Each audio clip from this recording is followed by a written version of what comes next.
Welcome to My Creative Corner 3, a podcast about quilting, crafting, creativity, with a dash of garden, chatting about current interests and life in my northern town.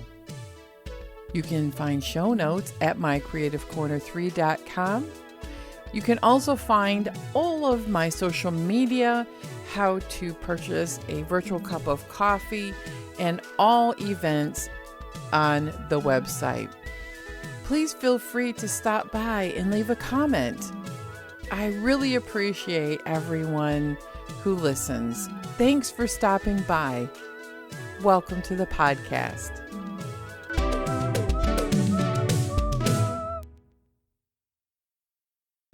Hello, everyone. I got up this morning and knew school was canceled, but I was thinking we only got about 6 inches of snow yesterday. Oh, was I wrong? I had an appointment this morning. Good thing I have the whole day off from work because it's at least 12 inches. And what's so funny is the 12 inches we got in a storm a few weeks ago, it warmed up enough to where it melted. And we just had a little bit of snow left. And I was beginning to think, oh my goodness, are we going to have a green December? No, we will not, because it's coming down more today. There's snow everywhere. So if you hear a little bit of noise in the background, that is the snow blowers and the plow trucks and the front end loaders, everyone working. We have a little break in the bands of snow, and the road plows have gone by. So you got to hurry up and get that cleaned up before they make it so big you can't get it taken care of. So that's the thing. We're all digging out. The good news is we knew this was coming, so we have been going to Costco, all summer and fall. Then we did a Saturday grocery shop just to be sure that we were ahead of the game on essentials. We are well set. The thing is, this really isn't that unusual for us. It's just annoying some days. And so I just have to know that you might hear some background noise every once in a while. It has been cold. It has been gray. It has been snowing since, I don't know, a week or two before Thanksgiving. It did have a couple of breaks where it warmed up a bit, but it's the cool, long nights and short days. So I've really been focusing on the Danish word hygge, and I've got candles out. I had to buy a lighter this weekend to light my candles and get the soft glow. I mean, there's something about regular flame lit candles versus the battery operated tea lights. It's very warm and cozy. Believe me, I have my comfy cozy quilts out. I've been knitting. The yarn is phenomenal. I just love working with yarn. And I've got a headband, and I have my second left-handed fingerless glove almost finished. So I'm ready for winter. I have plenty of knitwear. I have plenty of coats, except a funny thing happened this morning. I realized I never did buy those boots that I really wanted a couple winters ago because, the pandemic hit and I wasn't working outside the home, and I thought, why should I spend $150 on a pair of boots when you're not going anywhere? Yeah, today I really wished I had them. So I have to have my feet checked when I see the doctor. It's part of being a diabetic. And he laughed. He goes, only people in northern Michigan would come wearing their clogged Birkenstocks, old pair, mind you, not my new ones, and socks. My feet were soaking wet because I had to tromp through, snow, and I didn't want to fire up the snowblower and do all that because my back hurt. Then it was super funny. He goes, did you at least wear a coat? Yes, doctor, I did. I wore my fall coat, not the 40 below winter coat, but I have a nice warm fall jacket because it's a short trip. But I said, believe me, I have extra wraps in the car should I get in an accident. There's extra blanket, and I have an extra knit or crocheted shawl wrap to go over top and that, but he just cracked me up. He goes, only people in northern Michigan show up in the middle of a winter storm wearing Birkenstocks and short socks with feet that were soaking wet. So I'm going to tell you, as a diabetic, that was his way of being nice, saying, please get a pair of boots because you don't want to walk around in wet feet all day, because that promotes poor skin care in your feet and your hands and stuff. And I said, don't worry, I'm going to go home, put my Birks on the boot dryer, change my socks. We'll have nice and healthy skincare. So that was my funny for the day. So I have coverage, for today. Life goes on, and the nurses that I work with are covering for me so I could take an extra day. Now, has anyone else worked somewhere for 20 plus years? And I finally, have had a couple of pay adjustments. So the pay I can't complain too much about, but where everyone else complains is I get a lot of vacation time. This has been the one thing that keeps me from looking for a job somewhere else. I get lots of vacation time, like to the tune of 10 plus hours a month. And I can't take it fast enough as I accumulate it, especially during the pandemic. I feel like I need to be there. Like today, I still worked a little bit this morning to do some things that needed to be done, like lab orders and talking to some of my prescribers and my coworkers because of the storm. Some travel a little bit and couldn't come in, but we're all covered. So that's the thing. I know the people that cover for me are newer to the job. And they're like, man, how did you get so much time? I'm like, babe, I've worked here a really long time. And that's the one thing you get is a lot of vacation time. So I've been planning time off for the first quarter, and I have a week in April. I took a couple 4-day weekends, and I still haven't bid into my vacation time. So I think I'm going to have to do a week in March. And I told my husband, if the pandemic is more controlled, I would like to go to the Arnold Strongman competition in Columbus, Ohio with him. And his jaw hit the floor. He goes, really? I go, I know, it's crowded.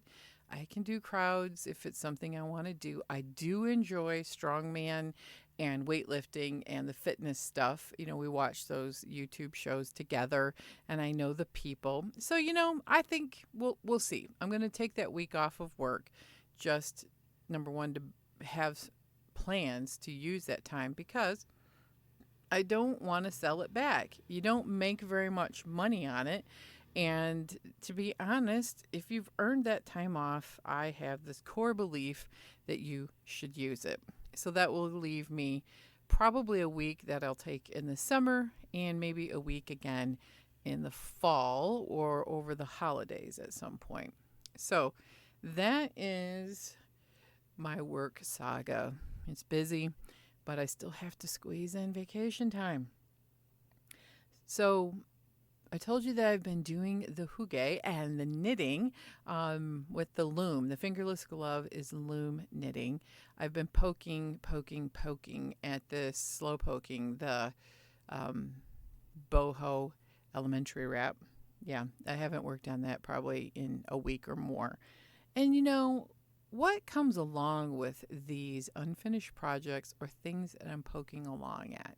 You'll hear a theme here as we get going, and we'll talk about that at the end. The other thing that I have been doing is on the weekends, I have been doing some of my needle felting. So for 3 weekends, I have 3 beads, I'm calling them, or small spheres, and I'm learning a lot each time. I just want to try to start simple because I want to jump right in and make a gnome, and I want to jump right in and make a whole fairy village to go in a teacup, a fairy house with maybe, a house or 2 with a mushroom and a gnome. And I got to start slow down, make geometric shapes, make appliques, get used to handling the felt and not get the cart before the horse, as my grandma always used to say. So that has been fun. And what's super fun about needle felting is really tactile. And you're feeling the wool change as you felt it with the needle. You're shaping it. It's three-dimensional. You can do flat things too, which I'm going to try next. But it's just very soothing, and the rhythmic poking I think feels just very therapeutic. Not in an anger pokey kind of way, like stab stab stab. No, it's a rhythmic. That's why I like knitting and crochet too, or even long arming. It's that rhythmic feel of the craft that you're doing, and you kind of get into this zone space, or the flow, the creative flow, and things come to me while I'm in that, like thinking and things I want to do and how I could make this better. So that's where I've been over the last little bit with doing the Our Creative Souls thing. Then you can find out a little bit more about the loom knitting and the felting on the website ourcreativesouls.wordpress.com. That's where I keep a log of what my sister and I are working on with some photos. Now, the other part is quilting. What have I been doing? Well, I've been working on a collaboration with Angel, and that should be coming out in the next week or so. So watch for Halo Inspirations. She and I are going to have a collaboration that we will air on her YouTube channel probably in the next week or two. It happens to be a holiday Christmas thing. I will give you a little teaser. It has gnomes in it. I love them. I love gnomes. Anything magical. I had to read again, what do gnomes mean in other cultures? And the tomte, it looks like, is Swedish. And the gnome is another Scandinavian country, probably Norway. Correct me if I'm wrong, but I'm understanding is that the gnome tomte is kind of like the protector of the home or farm. And so I need all the little protectors I can get, from all the bad things. And I know they can be mischievous and play little jokes on people, gnomes can, but they're also, I feel like little protectors are good for my fairy garden as well as my home. So I love them. I love gnomes. I have lots of little projects with them, and I'm going to make more. So that's the primary focus of what I've been doing in quilting. And with that, have done some test patterns. I did some test blocks. I like the test block for a quilt so much that that will be released with Angel's video is the pattern. And once that video is released, I will do a little bit more in-depth video about what I'm doing for the large block for a nice quick project. And I happen to be using a layer cake for this, but it would be a great thing to use your fabric that you have for the holidays. Now, the other thing I've been doing with quilting is loads of Minky Kim's coasters. And I talked about them last podcast. I'm up to about making 18 of them. And I may be a couple more, and that may be all I need to make. That will pretty much cover the people I want to give them to. And they're so much fun because they're almost like a little instantaneous mini quilt. There's a couple different techniques in it with the quilt as you go. You can do top stitching quilting. You can also do the one big piece instead of doing a scrappy little quilt. I have pieces of tartan left, and my friend who's a quilt maker gave me a bunch of tiny scraps, and they look great as the Christmas tree. So I made a few of those for some of my friends and family, quite a few of those.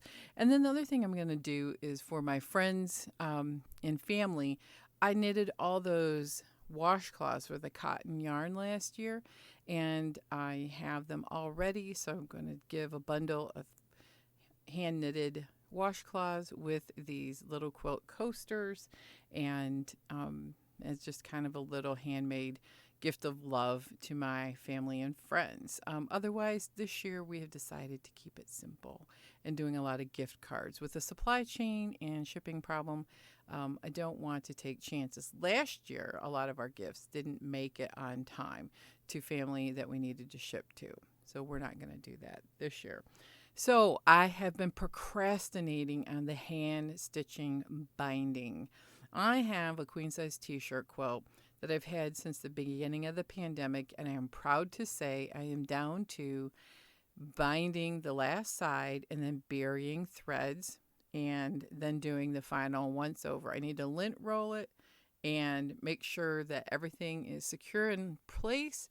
And overall, then that project will be done. It will have been completed, and I hope to deliver it or have the person I made it for a customer who happens to be a longtime friend, acquaintance / coworker, and she'll be able to pick it up.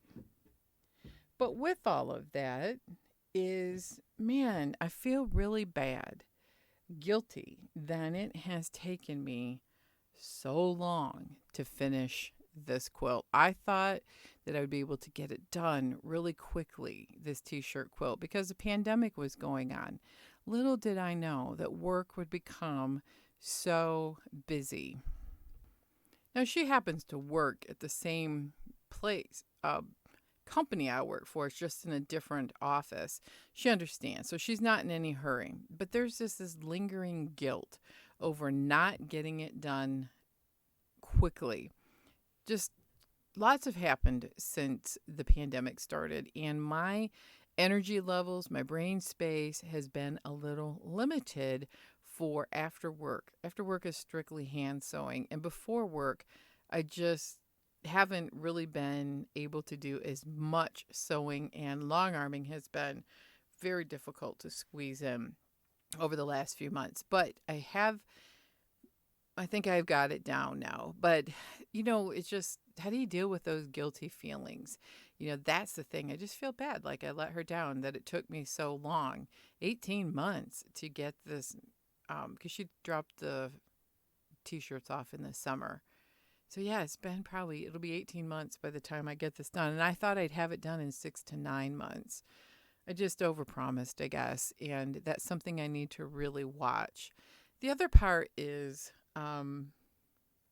it's just sometimes I've had things happen with my health. I've had things happen with, my medication where I just was tired and I just didn't have as much energy to do all of the hours worth of work that needed to be done. I like doing smaller projects right now, and I'm just trying to let it go, right?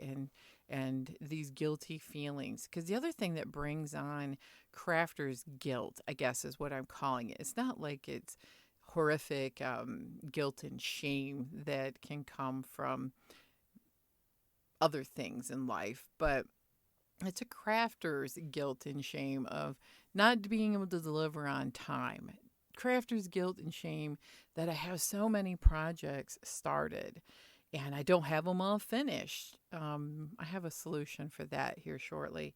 Having so much stuff, just like I talked about at the beginning of the podcast, I didn't start out with this much stuff, right? This is a lifetime accumulation. This is also lots of people giving me things over the years. And I took it because I thought, I'll use that someday. It's also not serving me greatly to have so much because it kind of gets lost in the shuffle. But I'm getting it down to a manageable mountain. It's down to one room right now of the stuff they use to make things. So yeah, I was starting to feel really bad about that over this last week because I've lost a couple items and I couldn't find them. And it's also gets to be this overbearing, oppressive thing that you have all this stuff and all of these projects started that I haven't finished. And then sometimes the more I get in that mindset or the more tired I get, the more I start new things. Do you guys do this too? And then the next thing you know, you're out of sync and out of rhythm. And then I feel again really bad because it nags me in the back of my mind about all of these projects. So really, I took an inventory of all the things I have started, and it's really not that many. It's less than 10, and I'm able to get things going with a routine. And I have deviated from my routine partially because, the holidays, and partially because of work, and partially because of this nagging little back ache that it's getting way, way better. So don't worry about that. But it's still not gone. So I am dialed in on a routine and working on the 15 minutes a day. If I do 15 minutes on something quilting, 15 minutes on something handwork, and then 15 minutes on some other creative activity, whether it's using my Cricut or my needle felting, or in the future, it's going to be my sketchbooks and art journals. But I have to really, really work on not letting that crafter's guilt, shame, and buyer's remorse maybe sometimes get to me, and no impulse buying. I am on a 2022 of using up what I have. So I saw a fun little challenge that NerdForge did on YouTube.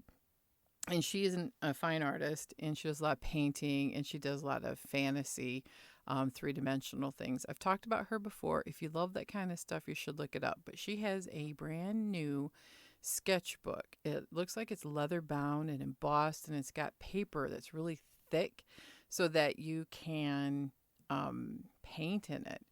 And I thought, I want that. And it's $35 and it would be shipped. So it's probably like 40 something. And I thought, no. So what her video was a challenge that she was going to complete one sketchbook. It happened to be promoting her new sketchbook. But she talked about every time she got really into something, whether a certain style of paint or drawing or sketching, she would get going along great guns at the beginning of the sketchbook and then run into the messy middle. We've talked about that before, the messy middle of a project, and then she would abandon that sketchbook and get a new one and start fresh. I'm like, oh, so this is something we creative people all do. And then what she did is she forced herself, and she had a 2-week window to do fill that sketchbook. And I thought, okay, so I'm going to reverse this. I have 3 sketchbooks that are not 100% filled up. Most of them are about 50 to 75% full. And I'm going to fill them up. And as a reward of filling them up with doodles and ideas and hand lettering and using the watercolors that I have, I'm going to buy that sketchbook for my next year. The other thing is that's also helping me get into the discipline of the more you work on something, the more inspired you get, and the more creative you feel. And she found that to be true. If you watch her video, I'll put a link in the show notes. It was a very fascinating phenomenon to watch, because this has happened to me over and over again, that the more you do, the more creative you feel. And that's kind of like the theme of the Artist's Way, where you start every morning doing what she calls morning pages or writing. And I'm starting by doing my Silk and Sonder journal and listening to the little 8 to 10 minute podcast that she has for members only. And then it's a great way to start the day. And then working on some of my other projects. So that's my solution, and I've been implementing it over the last few days, and then doing 15 minutes of stretching or exercise or walking around. Like today I went to Hobby Lobby, and I forced myself to walk for, we wound up being more than 15 minutes, more like 30, just to try to get some movement in. Time of year where You can get hunkered down in your office or your house, and you just don't need to move a whole lot. So that is what I've been planning, and that is my 2022 goal, is to stash bust, use up the scraps, use up the craft things I have, fill up my journals, and that all entails self-care, right? Doing the things that I really want to do and finishing them, and being disciplined about not starting new stuff every time you run into that messy middle of a project. And that's where I'm at with, like I said, there's less than 10 things started. I'm kind of in the messy middle of all of them. And that's a bad place to be. I try to be at the beginning, the middle, and near the end on several projects. Usually I have 3 going at once, morning, noon, and evening projects.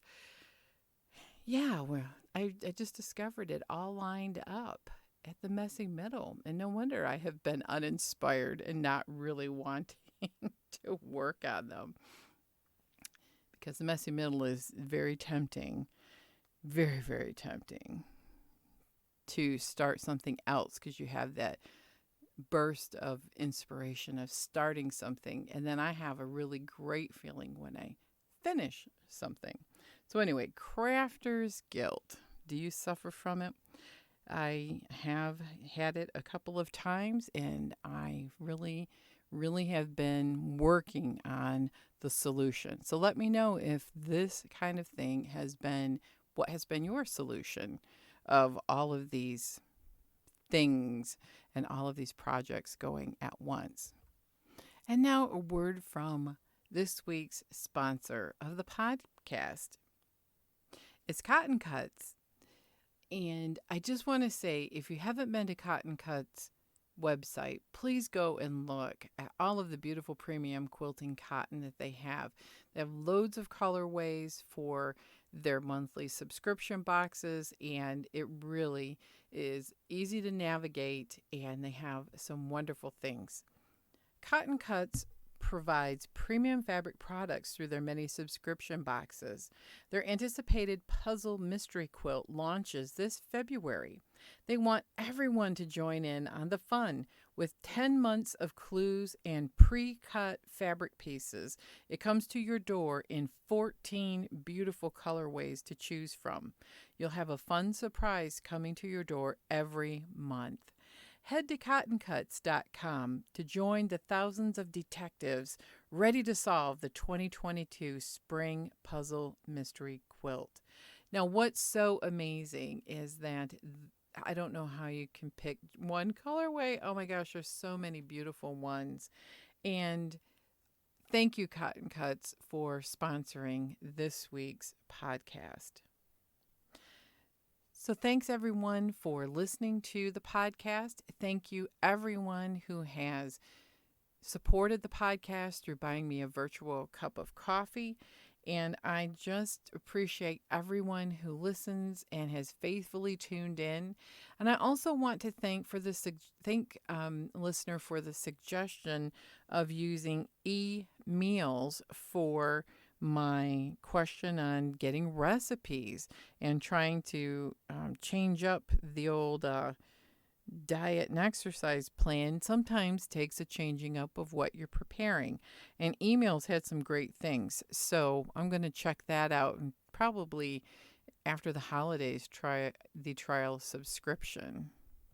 I want to thank Laura for taking the time to comment and give me that suggestion.